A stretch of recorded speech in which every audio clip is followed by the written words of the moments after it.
Fala pessoal, seja muito bem-vindo ao vídeo de hoje, que é uma aula sobre branding. Hoje a gente vai ver aqui, eu vou destrinchar para vocês a evolução da estratégia da Nike entre 2018 até agora em 2024 e o que mudou no posicionamento da marca desde então.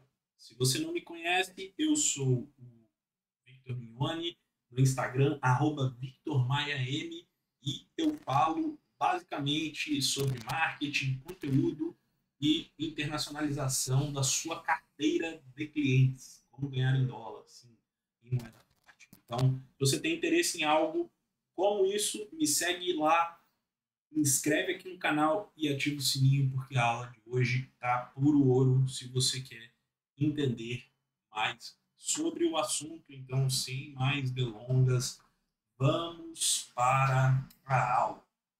Se você é um profissional de marketing ou um jovem que nasceu, cresceu aí nos anos 80, início dos anos 90, com certeza você conhece a Nike, você sabe a importância da Nike e entende como que a empresa construiu o seu posicionamento de mercado. E a relevância da Nike está basicamente em três pilares que a gente vai passar agora. O branding da Nike, vamos lá aqui acompanhando nesse materialzinho que eu construí aqui para vocês. O branding da Nike é o que constrói a relevância de marca da Nike, beleza? E os três pilares que o branding da Nike é tão bem construído e está ligado são esses três: o ethos, o zeitgeist e, obviamente, o arquétipo. Se você quer entender um pouquinho mais sobre arquétipo, eu recomendo muito a leitura do livro O Herói e o Fora da Lei, para vocês entenderem como que a construção de uma marca ligada a um arquétipo é tão importante no sentido de enriquecer o seu posicionamento de marca. Tá? E o que esses três pilares têm a ver com a relevância da Nike? Vamos lá. A relevância da Nike foi construída sobre o ethos, que é a identidade da marca, sobre o zeitgeist, que é o entendimento do espírito da época, e sobre o arquétipo, que é a representação imagética, seja verbal, imagem gráfica, posicionamento na mente das pessoas.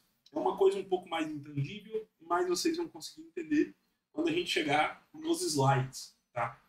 E o que esses três pontos envolvem? Primeiro, ethos, identidade de marca, ele envolve valores e crenças internos, tá? Eles reforçam o posicionamento criado pelo arquétipo. Então, aqui é tudo que é interno, tá? Então, intrínseco. A gente botar aqui, ó, intrínseco. Intrínseco. Características intrínsecas. Se a gente for aqui ao zeitgeist, que é o espírito da época, tá? A gente está falando de valores, crenças, culturas que são fatores externos. Então a gente está falando aqui sobre extrínsecos. São valores, são pontos que estão fora do controle da marca. É o que a sociedade constrói, é o que o mundo constrói, a percepção das pessoas constroem. E o que isso significa? Que é como a sociedade se porta. E a Nike aprendeu a utilizar o espírito do tempo em que ela vive, como os movimentos sociais, a diversidade, a sustentabilidade, para se conectar emocionalmente com o público. Né? Então, isso é o zeitgeist. Vocês precisam guardar muito bem o ethos e o zeitgeist, porque a gente vai falar muito sobre isso. E todas as vezes que vocês forem ver uma análise de branding, vocês precisam entender isso. Ethos interno, zeitgeist externo, intrínseco e extrínseco, porque são coisas que de fato afetam a sua percepção da mensagem. E o arquétipo, como representação imagética, tem a ver com os sentimentos que ela constrói na cabeça das pessoas, ao tom de voz que ela tem e a postura que ela assume enquanto, vamos dizer, personificação como entidade.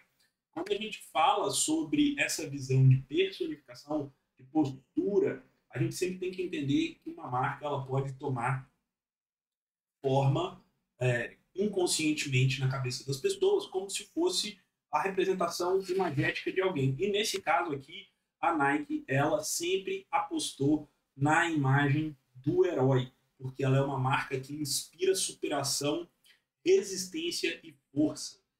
Tanto que o símbolo dela vem da mitologia grega, que é a deusa Nike. Quer ver? Logo Nike, mitologia grega. Ela é uma representação diminuta, reduzida das asas da deusa grega Nike. Então, tá vendo aqui? Ó, se vocês olharem, e isso foi feito por um designer lá, amigo do fundador da Nike, lá na Universidade de Oregon, nos Estados Unidos, quando a Nike começou. E só tinha foco em corrida, tá? Mas se a gente for analisar, o que a gente quer analisar aqui é o quê? É justamente essa linha do tempo aqui, ó, entre 2018 e 2024. Aconteceu muita coisa na Nike.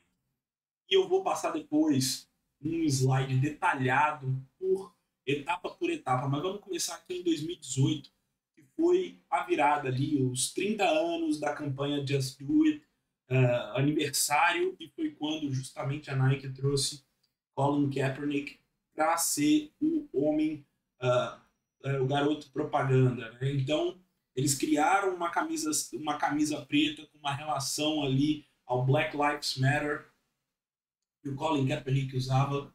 Eles criaram também uma relação ali como um símbolo de resistência e luta, porque o Colin justamente ajoelhava durante a execução do hino nacional americano antes das partidas da NFL. Eles buscaram impacto no valor das ações, assim, tipo, essas ações sociais acabaram refletindo no valor das ações da Nike, e a gente vai explorar isso um pouquinho. Então, como que um posicionamento de branding afeta diretamente um posicionamento mercadológico financista. E essa estratégia de polarização e alinhamento com os zeitgeist da época foi o que fez a Nike chegar a esse ponto. Avançou então para 2019, teve uma expansão dessa visão inclusiva.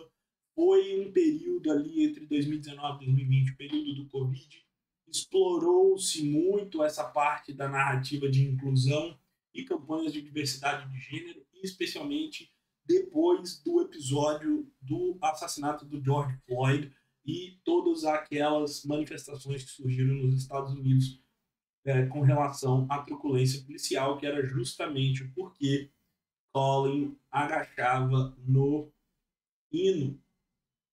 A colaboração de diversos atletas com essa campanha global focada na individualidade. Porém, ao final de 2020, é importante a gente citar que houve um fato relevante aqui, que foi a mudança do CEO. Saiu Mark Parker, que foi CEO por mais de uma década da Nike, e levou a Nike até esse momento, ou seja, ele foi caminhando com a Nike nessa relação específica de posicionamento com os Zeitgeist, e entrou John Donahoe, que foi ex-CEO do ServiceNow e do eBay. Então, chegamos ali na fase, vamos dizer assim, de transição pós-pandemia.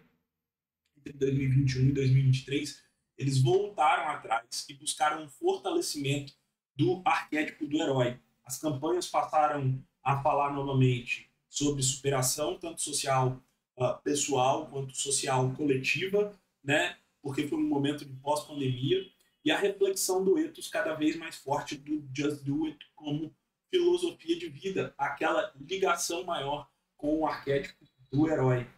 E aí, esse ano, a gente chegou ao que parece ser uma nova direção, um novo posicionamento da marca com a campanha Winning Isn't For Everyone, que foi lançada agora às vésperas aí dos Jogos Olímpicos de Paris.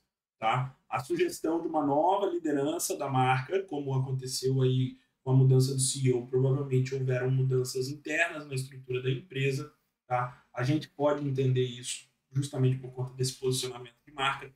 A sugestão e a integração dos valores modernos e da inovação tecnológica com relação ao marketing, e obviamente uma expansão da audiência para uma audiência mais jovem, antenada, e você vê uma tendência de mudança do zeitgeist, né? A balança estava pesada muito para um lado mais de esquerda, coletivista, e agora está muito mais voltado para um lado de direita, individualista, meritocrático, e as campanhas da Nike estão acompanhando isso. Então vamos falar um pouquinho justamente sobre isso, sobre esse case da Nike de social branding e de growth que eles conseguiram construir. O objetivo dessa aula hoje, gente, é claro, é simples, é compreender a evolução do posicionamento da Nike entre 2018 e 2024.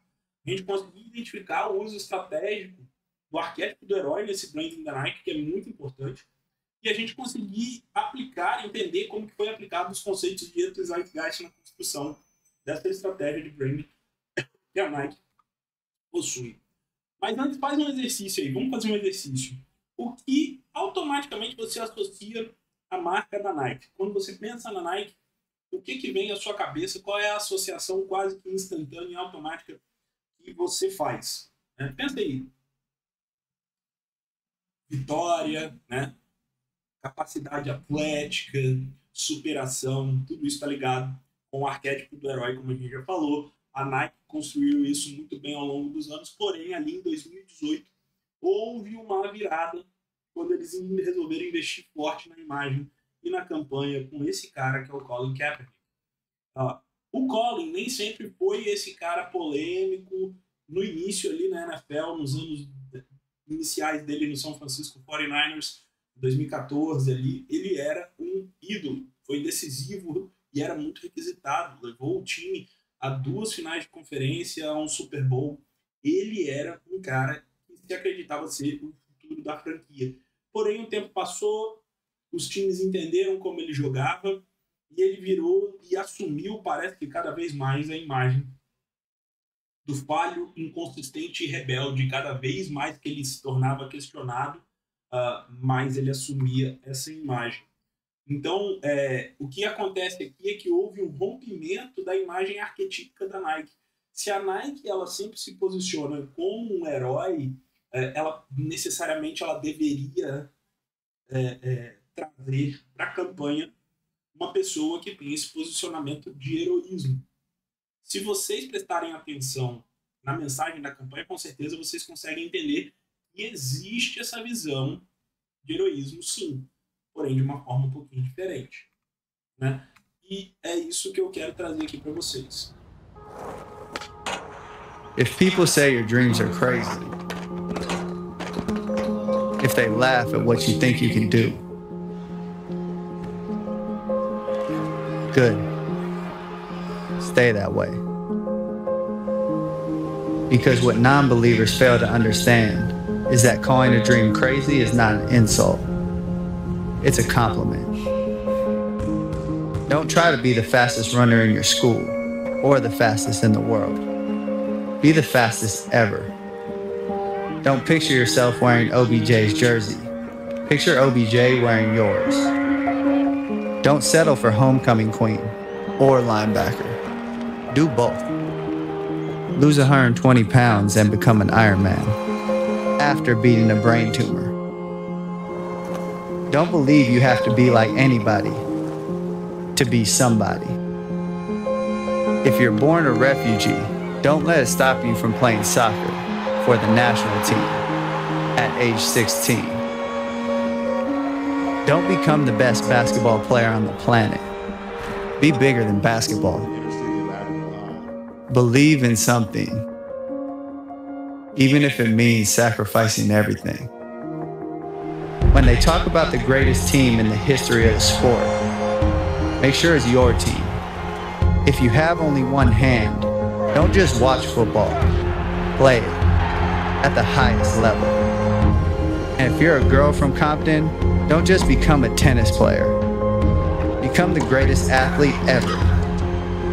Yeah, that's more like it. So don't ask if your dreams are crazy. Ask if they're crazy enough.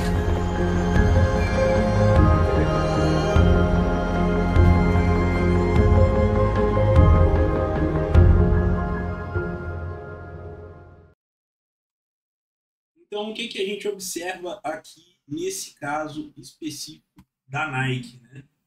Que nesse anúncio, nesse VT, nesse posicionamento, a Nike simplesmente sai, rompe a sua imagem de herói, atleta forte, para um atleta vulnerável e começa a explorar a fraqueza e as dificuldades que determinadas figuras esportivas têm para se destacar. O problema foi que muitas vezes eles colocaram ali alguns episódios específicos, alguns atletas específicos pelo simples fato de serem negros ou tiveram muito o ponto dos negros, e os Estados Unidos é um país com uma tendência de racismo. E aí a grande batalha, a discussão na época que o Colin Kaepernick levantava era do racismo estrutural nos Estados Unidos, e a campanha veio justamente colocando o dedo na ferida dessa discussão. E assim, tem gente que não gostou, tem gente que gostou. Eu, particularmente, como profissional de marketing, assim, achei fantástico, porque uma tendência da Nike é justamente a tendência de questionar. Ela é questionadora dos debates sociais. E foi isso que ela fez nesse anúncio em especial. E olha a genialidade por trás da situação. Isso daqui são prints que eu tirei na época, que eu montei. Eu tenho parte dessa aula pronta já. Quem já me viu dar aula sobre esses temas de growth hacking, branding, social hacking, vai entender o que eu já falei. Então aqui o Darren Rovell falou que breaking. A Nike estava pagando Colin Kaepernick desde o início, esperando o momento certo. Ou seja, ele já era um endorsed athlete, ele já era pago pela Nike, e o momento era agora, quando a empresa completou 30 anos do aniversário da campanha Just Do It. E aí relançaram com Believe in Something, Even It Means Sacrificing Everything. E por que eles colocaram o Colin? Porque ele defendeu um dos valores dele, uma das bandeiras dele, coisa que a Nike bate em cima. E ele deixou de ser jogador profissional por conta disso, porque ele perdeu espaço na liga. E logo depois ele ainda processou os donos da liga e a liga por cometerem, vamos dizer assim, abusos de poder e tudo mais, não deixariam ele jogar. E desde então, desde 2017, 2018, ele não joga mais, ou seja, são 7 anos. E ele sempre tenta voltar à liga e não consegue. Ele é tão ruim assim? Não. Mas com certeza tem a ver com o seu posicionamento. E a gente precisa entender que às vezes posicionamentos políticos podem abrir ou fechar portas, e a gente precisa ser consciente dessas capacidades. O negócio que aconteceu, esse print aqui, a campanha foi lançada no dia 3 de setembro de 2018, ou seja, vai fazer aí 6 anos agora, no início de setembro. 4 dias depois, no dia 7 de setembro, as vendas online da Nike subiram 31% depois que a campanha foi lançada. No início, essa campanha, quando ela foi lançada, ela teve uma série de problemas, muitos protestos, pessoas queimando a camisa do San Francisco 49ers, do Colin, e enfim, muitos protestos. Ela foi uma campanha muito controversa. Porém, ela se mostrou um sucesso de mercado. Isso daqui é um print da época também do Google Trends, que é o aplicativo do Google, para quem não conhece, né? Que busca, que faz uma metrificação das tendências de busca. E antes ali, no início, 1 e 2 de setembro, não tinha muita coisa ali, o termo da Nike ali, a Nike não era muito buscada, teve esse spike, teve esse pico aqui, nesse período de quase 7, 10 dias aqui, e depois a crista voltou a cair. Por que que isso aconteceu e quais foram as palavras-chave? Um foi o lançamento da campanha. As palavras-chave que acabaram tendo isso impacto, então são essas, assim, Colin Kaepernick, Nike Ad, Colin Kaepernick. E aí a gente vê que uma das coisas que mais aparece nos assuntos relacionados é Colin Kaepernick, ou seja, o nome do jogador, boicote e protesto. São os 3 e ajoelhar. Pat Tillman, que foi um ex-jogador da NFL, que foi servir no Afeganistão e acabou perdendo a vida. Não tem muito a ver com isso, mas teria muito a ver, por exemplo, com uma campanha da Nike, se a Nike quisesse fazer uma campanha com relação a isso, o heroísmo dele e tudo mais. Mas não tem a ver, essa discussão fica para um outro tópico. Mas é só para vocês entenderem o rompimento da visão arquetípica que aconteceu aqui. Porém, vocês acham realmente que a Nike ficaria só nisso? Vocês realmente acham que o ponto da Nike é só esse? Né?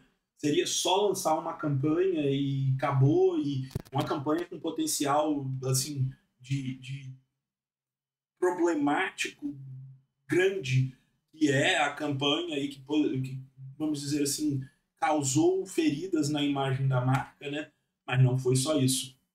Algum tempo depois, no perfil oficial do Colin Kaepernick, foi divulgado essa camisa preta em edição especial limitada, que é a Kaepernick Icon Tee, que era uma camisa preta com um logo, com um nome e o número do Colin Kaepernick na cor preta. Tá aqui com copy. Ela é, a parte branca é reflectiva 3M, então ela brilha no escuro. E foi lançado em campanha, como parte da campanha de 30 anos. Tá vendo aqui?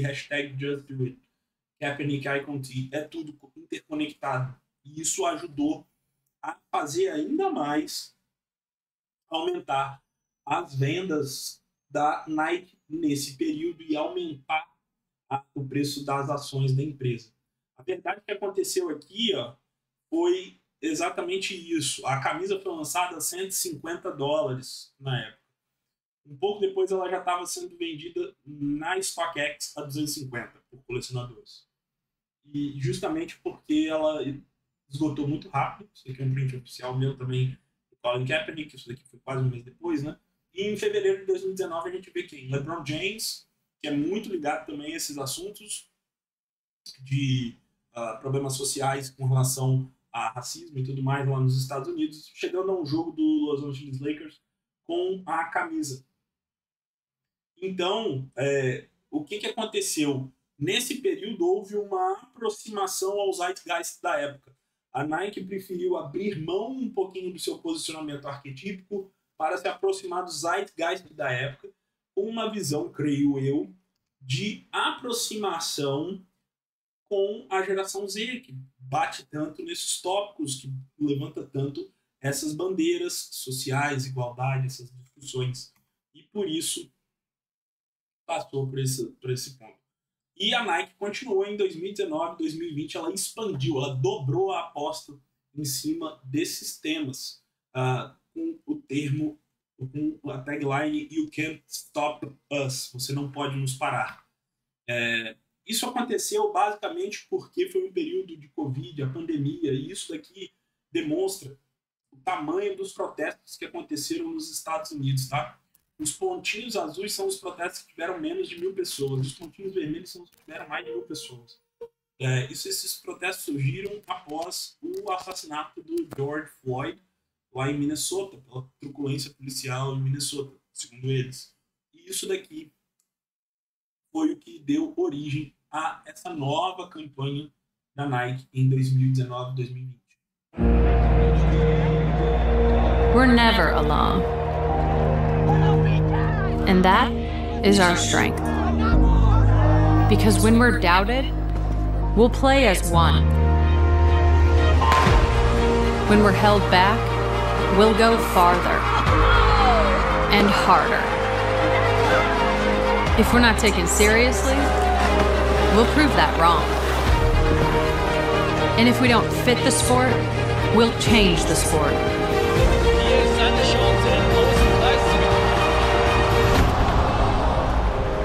We know things won't always go our way. And the world's sporting events are postponed or cancelled. But whatever it is, we'll find a way.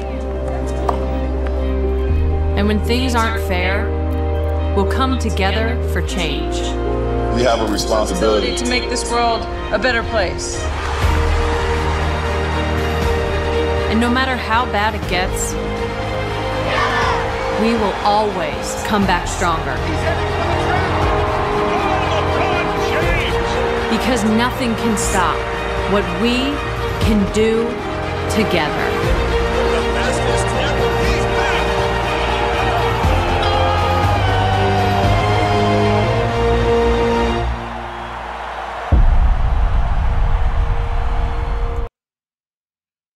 Por que o posicionamento da Nike, então, foi "You can't stop sport", cortando "You can't stop us", né? Justamente porque a Covid tentou parar o esporte. E ela vem se posicionando com "Você não pode nos parar". Seja um posicionamento contra o vírus, contra as pessoas preconceituosas, contra inúmeras coisas.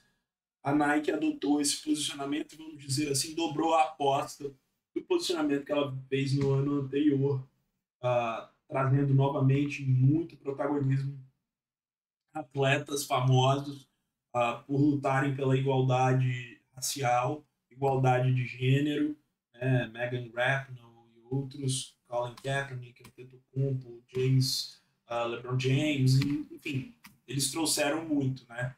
Então, a gente pode entender que aquela aproximação que existiu com a geração Z, com as bandeiras levantadas pelo zeitgeist social da época, cada vez mais foi comprada pela Nike, até que houve um rompimento. Alguns anos depois houve um rompimento, justamente porque houve uma troca de CEO, como a gente já falou. John Donahoe acessou a cadeira de CEO e trouxe uma nova visão para a empresa e que já veio num posicionamento novo ali em 2021 em diante até 2023, que é o fortalecimento do arquétipo original da marca. Vamos ver o posicionamento dessa campanha especial. You know what? Here's to going for it.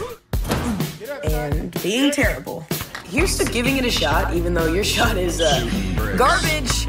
To being the queen of the court. Oh, maybe not this court. To feeling the burn, even if there shouldn't be a burn to feel.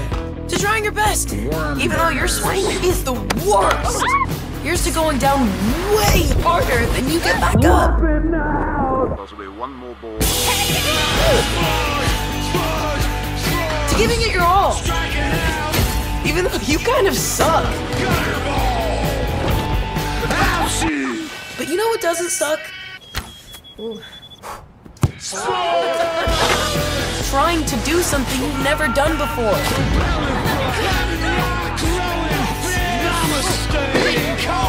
That doesn't suck at all. Not even a little. Então, o que aconteceu nesse período aí, justamente com essa campanha Play New? Foi uma reflexão do ethos da marca, da Nike, de superação constante e o abraçar do Just Do It como filosofia de vida. Então, toda aquela parte que a gente já falou sobre uma mudança, um rompimento, um problema do isolamento social que veio do Covid e tudo mais, a Nike retomou o seu arquétipo forte do herói. Até que a gente chega aí na campanha que saiu há pouco tempo.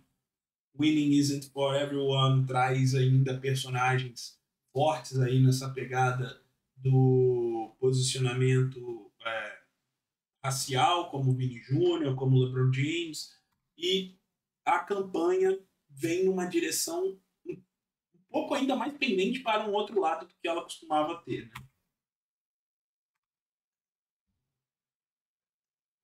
Opa, por que não tá tocando? Vamos lá atrás dessa campanha. Não dá para ficar sem, né? Conheça o Wig Studio.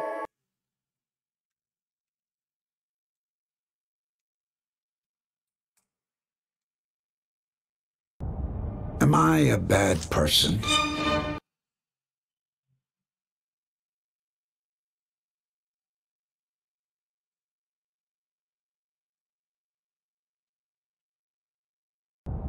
Am I a bad person?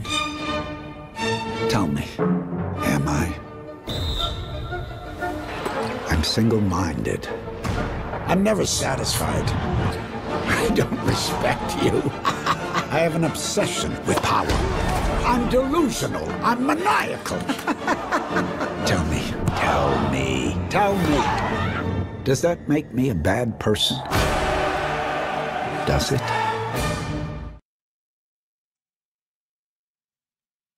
De novo, o que a gente vê com essa campanha da Nike.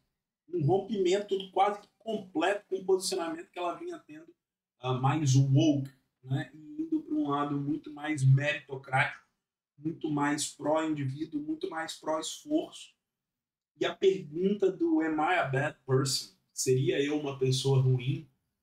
Já faz menção a tudo isso. E é isso que a Nike traz nesse posicionamento. E essa evolução nos últimos 6 anos da Nike de branding, se você for olhar visualmente, as coisas não mudam muito. Você consegue identificar muito claramente tudo, a estética, né? A estética da Nike.